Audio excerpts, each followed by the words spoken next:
कैसे हैं साथियों?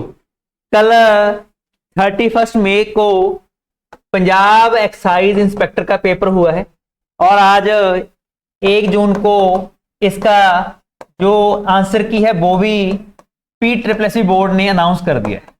तो आइए हम देखते हैं कि जो जो क्वेश्चन इसमें पूछे गए हैं। कोई भी स्टूडेंट जो हरियाणा, दिल्ली या फिर यूपी में एक्साइज इंस्पेक्टर का एग्जाम दे रहा है तो उसको मालूम चलेगा कि पंजाब में कैसे क्वेश्चन पूछे जा रहे हैं, और पंजाब वाले स्टूडेंट भी देख सकते हैं कि कैसे कैसे क्वेश्चन है और उसका कौन कौन सा आंसर आना था। चलिए स्टार्ट करते हैं। पहले क्वेश्चन पूछा है खादर एंड बांगर। हम ज्योग्राफी में पढ़ते हैं खादर और बांगर एलुवियल जो सॉइल है, जलोढ़ मिट्टी है, उसके ऊपर उसने पूछा। हमें मालूम है कि खादर क्या है, जो नई मिट्टी है, न्यू सॉइल जो नदियां लेके आती हैं उसको खादर कहते हैं। जो पुरानी सॉइल है, ओल्ड सॉइल है, उसको बांगर कहा जाता है। तो इसमें पहला ऑप्शन है कि बांगर न्यू है, ये गलत हुआ। खादर ओल्ड है, ये भी गलत हुआ। Bangar represent up alluvial traction less fertile. भाई हमें मालूम है जो ओल्ड होगी वो क्या होगी, पुरानी होगी। इसके कारण जो सी ऑप्शन है वो क्या हो गया, सही हो गया। नेक्स्ट क्वेश्चन के ऊपर चलते हैं। सेकंड उसने पूछा कि इन विच आर्टिकल, कौन से आर्टिकल में जो कॉन्स्टिट्यूशन ऑफ इंडिया के अंडर जो प्रेसिडेंट है वो ओपिनियन ले सकता है सुप्रीम कोर्ट का। तो हम पढ़ते हैं 142, 143 आर्टिकल।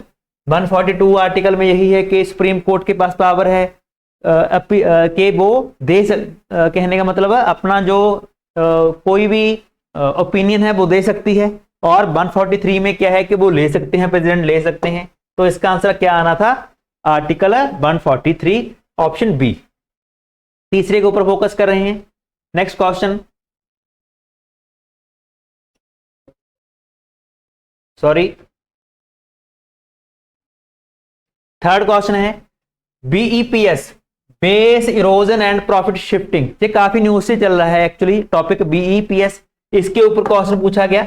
हमें मालूम है कि बहुत सारी कंपनियां होती हैं जो टैक्स को बचाने के लिए क्या करती हैं कि अपना जो शिफ्ट कर लेती हैं, कि अपना जैसे इंडिया में काम कर रही हैं लेकिन उन्होंने मालदीव्स में जहां पे टैक्स कम है तो वहां पे अपने सेंटर्स बना रखे हैं ताकि उनको इनकम टैक्स कम देना पड़े, कॉर्पोरेट टैक्स कम देना पड़े। इसके लिए जो एक संस्था है OECD, organisation for economic cooperation and development, इन्होंने base erosion and profit shifting का कंसेप्ट लेके आए कि कंपनी कहीं भी हो लेकिन उसको जो कॉर्पोरेट टैक्स है, मिनिमम टैक्स है, वो देना ही पड़ेगा। इसके लिए ऑप्शन क्या आ गया, सी ऑप्शन क्या हो गया, सही हो गया। नेक्स्ट चलते हैं नेक्स्ट क्वेश्चन के ऊपर। Sorry, question is fourth.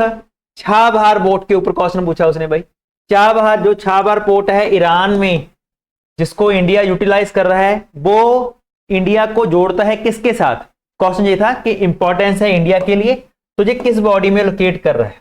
तो अगर देखा जाए PSSB बोर्ड ने गल्फ रेड सी को सही बोला है, लेकिन अगर आप मैप देखोगे रेड सी वहां पे नहीं है। एक्चुअली इसका आंसर आना था गल्फ ऑफ ओमान। तो इसके ऊपर कहने का मतलब डल सकती है कि इसका actually answer gulf of Oman है। नेक्स्ट क्वेश्चन के ऊपर फोकस करते हैं, पांचवा। तो एक हाइड्रोजन मिशन चल रहा है। उसने पूछा उसमें कि जो हाइड्रोजन हम बना रहे हैं किससे, रेन्यूएबल एनर्जी से। रेन्यूएबल एनर्जी से क्या बनाई जा रही है, इलेक्ट्रोलिसिस प्रोसेस के साथ। तो उसको कौन सी हाइड्रोजन कहा जाएगा।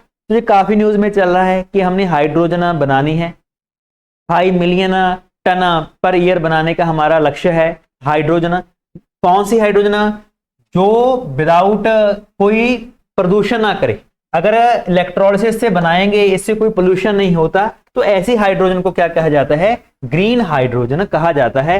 इसका सही आंसर आना था ऑप्शन सी। नेक्स्ट क्वेश्चन पे चलते हैं। पंजाब से पूछा कि जो सिंह सभा मूवमेंट है, सिंह सभा मूवमेंट जो 19th सेंचुरी में आई, लाहौर और अमृतसर इसके 2 मेन सेंटर रहे हैं, इसका क्या मेन उद्देश्य था। तो उद्देश्य क्या था कि ये सिख और हिंदू रिचुअल्स को एक साथ करना चाहती थी, नहीं। जे हम पढ़ते हैं कि अमृतसर में लोग क्रिश्चियनिटी जो मिशनरीज हैं वो लोगों को क्रिश्चियन बना रहे हैं। इसके कारण कि जो सिख की डिस्टिंक्टिवनेस है, स्टैंडर्डाइज प्रैक्टिस हैं, उसको संभाल के रखा जाए। ऑप्शन क्या आना था, ऑप्शन बी।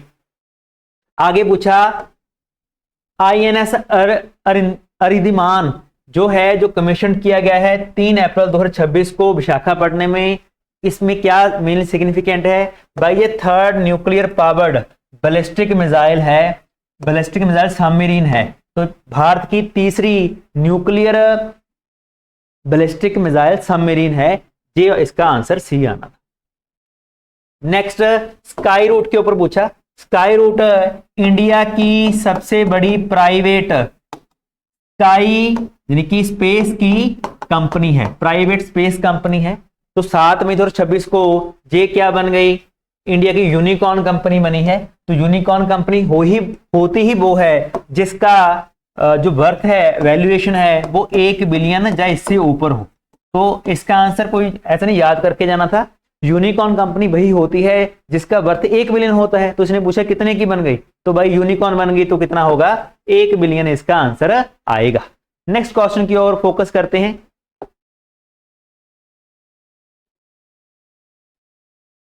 अगला क्वेश्चन है कि इंडिया क्या कर रहा है? World athletics indoor championship host कर रहा है। तो कौन सी सिटी में ये सिलेक्टेड हुई हैं? तो इसका आंसर आएगा उड़ीसा की राजधानी भुवनेश्वर में। भुवनेश्वर में कहने का मतलब वर्ल्ड एथलेटिक्स इंडोर चैंपियनशिप होने जा रही है। 10वां क्वेश्चन पूछा, राधा कृष्णन जी जो भारत के वाइस प्रेसिडेंट हैं, उन्होंने हराया था रिसेंट में, करंट अफेयर का क्वेश्चन है, तो वो कितने वोटों से हराया था उनको, यानी कि कितनी वोटें मिली, कितनी वोट्स मिली हैं राधा कृष्णन जी को?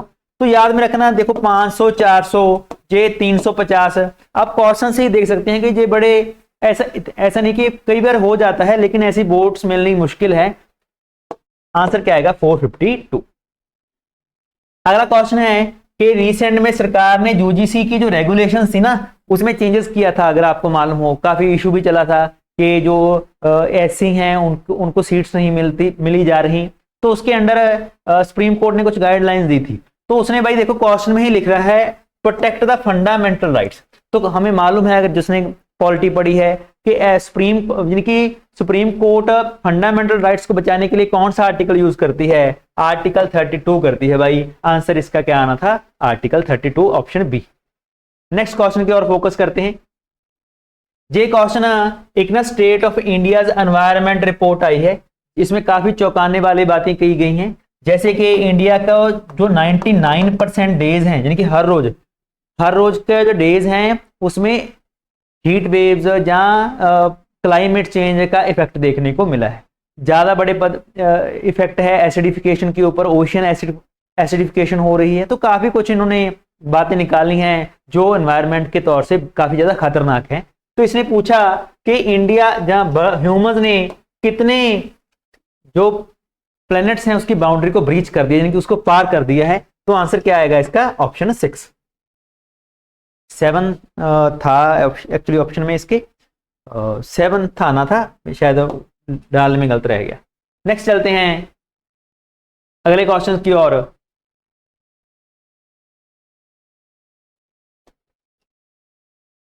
अगला क्वेश्चन है L&T एंड एनवीडिया, दो कंपनी है भारत की बहुत famous, Larsen and turbo and Nvidia.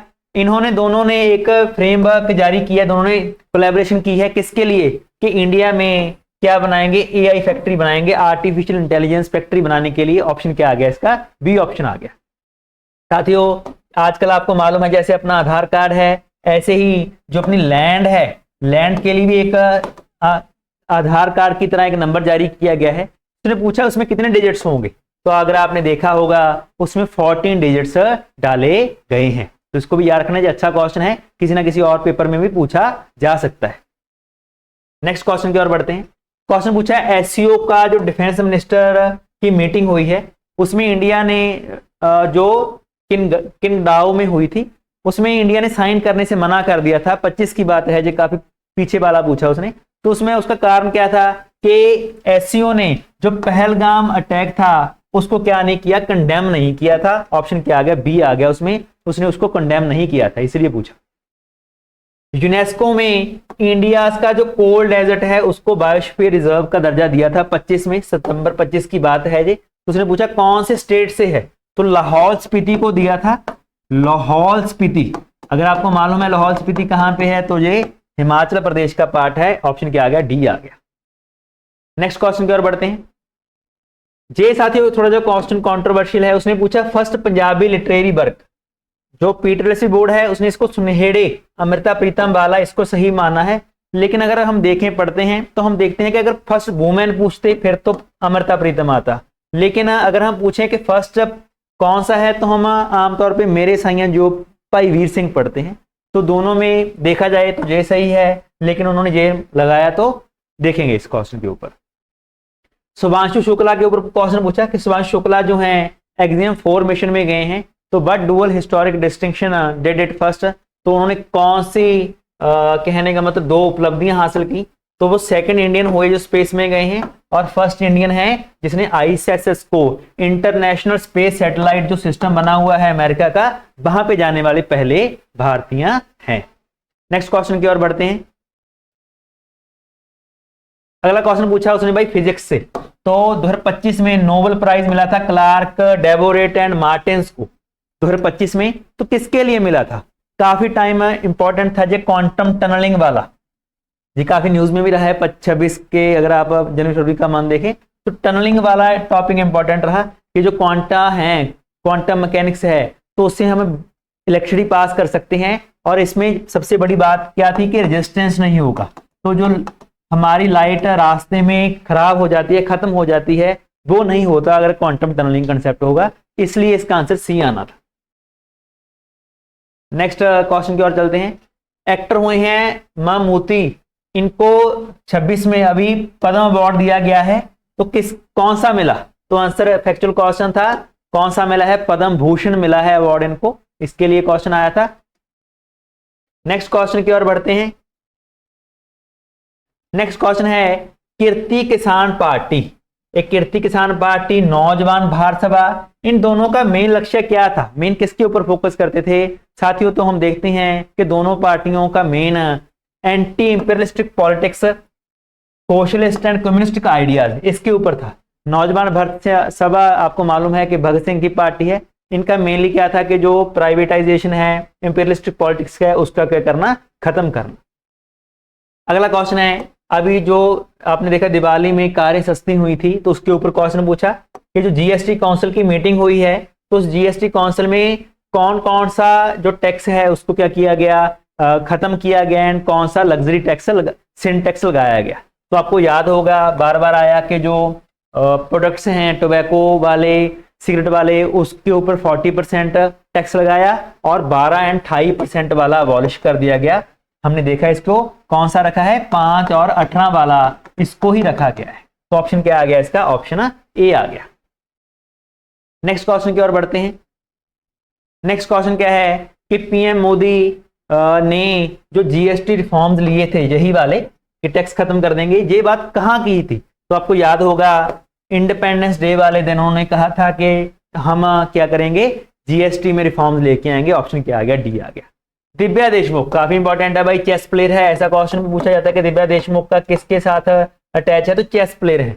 इन्होंने 25 में कहने का मतलब हराया था, और छोटी उम्र में 19 साल की उम्र में ही अवार्ड जीता था। कौन सा? FIDE women chess world cup. तो किसको हराया था? तो कोनेरू हम्पी, इसको हरा के, ऑप्शन सी आएगा इसका आंसर, कोनेरू हम्पी को हरा के वो जीती थी। ये भी क्वेश्चन काफी बारी पूछा जा चुका है कि फर्स्ट इंडियन फेंसर कौन है जिसने ओलंपिक गेम्स में क्वालिफाई किया था। फेंसर होता है वो, जैसे नहीं स्वॉर्ड होता, स्वॉर्ड के साथ लड़ते हैं, वो फेंसर की गेम है। तो उसमें भवानी देवी हैं, तो काफी 4th पे आई थी, जो लास्ट ओलंपिक हुए हैं उसमें 4th पोजीशन पे थी, तो काफी न्यूज में रही थी ये भवानी देवी। तो उसके ऊपर क्वेश्चन पूछा है उन्होंने, फेंसर कौन सी हुई है, तो भवानी देवी हुई है। नेक्स्ट क्वेश्चन की ओर बढ़ते हैं। अगला पूछा हिस्ट्री से कि जो चार्ल्स मेटकाफ हैं, जो कहने का मतलब डिप्लोमेटिक हुए हैं, उन्होंने रंजीत सिंह जी के साथ 8/9 में एक मीटिंग की थी। तो मीटिंग क्यों की थी? क्योंकि उस टाइम अगर आपको मालूम होगा तो उन्होंने अमृतसर की ट्रीटी की थी, ताकि जो फ्रैंको रशियन अलाय है विद 6 उसको रोका जा सके। तो ऑप्शन क्या आ गया इसका? ऑप्शन ए आ गया। साथियों, महारंजीत सिंह के एडमिनिस्ट्रेशन में करदार्ज किसको कहा जाता है? तो ये कारदार्ज हैं या करदार्ज हैं? तो करदार्ज कौन होते हैं? जो रेवेन्यू एंड एडमिनिस्ट्रेटिव ऑफिसर्स को वहां पे करदार्स कहा जाता था। तो उन्होंने डी में जाके पूछा, रणजीत सिंह के ऊपर से क्वेश्चन नहीं पूछा कि उसका जो सिविल मिलिट्री सिस्टम था, जो सिविल सिस्टम था, उसमें करदार्स का क्या मतलब है। तो जो एडमिनिस्ट्रेटिव ऑफिसर्स थे, जो सारा सिस्टम करते थे, उसको करदार्स कहा जाता था। नेक्स्ट क्वेश्चन क्या है कि महाराजा रणजीत सिंह के कोर्ट क्रॉनिकल कौन थे, जो सारा लेखा जोखा रखते थे। तो इसके ऊपर पूछा, रणजीत सिंह के ऊपर काफी क्वेश्चन आए, तो कौन सा जो लेखा जोखा रखते थे, तो उसका नाम पूछा है, वो कौन थे, सोहनलाल सूरी जी, सोहनलाल सूरी जी। आगे पूछा कि रोपड़ क्यों फेमस है, भाई ये इजी क्वेश्चन था, रोपड़ क्यों फेमस है, इंडस वैली सिविलाइजेशन है, जहां पे ये वर्ड देखा इंडस वैली, आप उसको टिक कर सकते थे, ऑप्शन ए आया उसका। अगला क्वेश्चन है, कौन सी नदी थी जो हिमालय से पहले भी बहती थी, हिमालय से पहले भी जो बहती थी, तो हमारी प्यारी नदी सतलुज नदी, जिसको शतुद्री भी कहते हैं, जे हिमालय से पहले की नदी है। अगला क्वेश्चन पूछा कि इंडस वैली सिविलाइजेशन में कौन सी नदी के ड्राई होने से इंडस वैली सिविलाइजेशन क्या होगी, खत्म हो गई। तो हम देखते हैं सरस्वती नदी, जिसको आज घग्गर और हकरा कहते हैं, इसके सूखने से, यानी कि आज की जो घग्गर हकरा है, जो पहले सरस्वती थी, उसको कहा जाता था। सरस्वती के सूखने के कारण ही हम देखते हैं कि जो इंडस वैली के लोग हैं वहां से मूव कर जाते हैं, इसलिए ऑप्शन क्या आना था, ऑप्शन सी आना था। अगला क्वेश्चन पूछा कि सूफी ऑर्डर में कौन से सूफी संत हैं जिनका सबसे ज्यादा प्रभाव रहा है पंजाब के ऊपर। तो हम देखते हैं चिश्ती, तो मोइनुद्दीन चिश्ती जी हुए हैं, चिश्ती सिलसिला हुआ है, तो उनके जो संत हुए हैं बाबा फरीद जी चिश्ती सिलसिले के, मोइनुद्दीन चिश्ती जी, कुतुबुद्दीन बख्तियार काकी जी, वो सारे चिश्ती थे। इनकी बातों का पंजाब के ऊपर बहुत गहरा असर था, तो आंसर क्या आया, चिश्ती।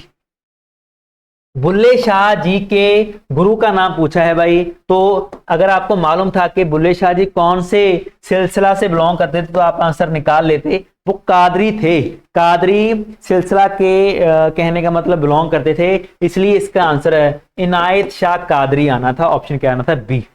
अगला क्वेश्चन था कि कबीर रविदास जी की वाणी हमें गुरु ग्रंथ साहब में मिलती है, ये क्या शो करती है। भाई कबीर और रविदास जी की वाणी हमें शो करती है यूनिवर्सल स्पिरिचुअल आउटलुक, के सारे हमारे गुरु ग्रंथ साहब में सभी तरह के लोगों की वाणी है, ये यूनिवर्सल स्पिरिचुअलिटी को शो करती है। सच्चे पातशाह का एक अवार्ड दिया गया सिख गुरुज को, ये किसको चैलेंज कर रहा है। तो आपको मालूम है अगर सच्चे पातशाह पहले राजा को कहते थे, एक जो राजा है वो एक पॉलिटिकली और रिलीजियस हमारा गुरु है, लेकिन जब सिख गुरुज कहने लगे, उस टाइम मुगल राज कर रहे थे, तो मुगल्स की जो कहने का मतलब पॉलिटिकल सोवरेनिटी थी, उसको उसने क्या किया, हर्ट किया। आगे क्वेश्चन है कि बुद्धिज्म पंजाब में क्यों फैला। भाई क्यों फैलेगा, अगर कहने का मतलब डिक्लाइन पूछा, देखो डिक्लाइन कई बार बंदे यही लगा के आए होंगे, डिक्लाइन नहीं, इससे बढ़ने के कारण, तो जो पहले तो आ ही नहीं सकता। सेकंड जे था सस्टेन्ड इंपीरियल पैट्रोनेज, उस टाइम के राजा ने उसको पैट्रोनेज किया, और पंजाब एक सेंटर था ट्रेड का, तो कंधार से यानी कि ईरान इराक तक हमारा सामान ज्यादा था, तो बिहार व्यापारियों ने उसको बढ़ाया, इसके लिए ऑप्शन कौन सा आना था, ऑप्शन बी।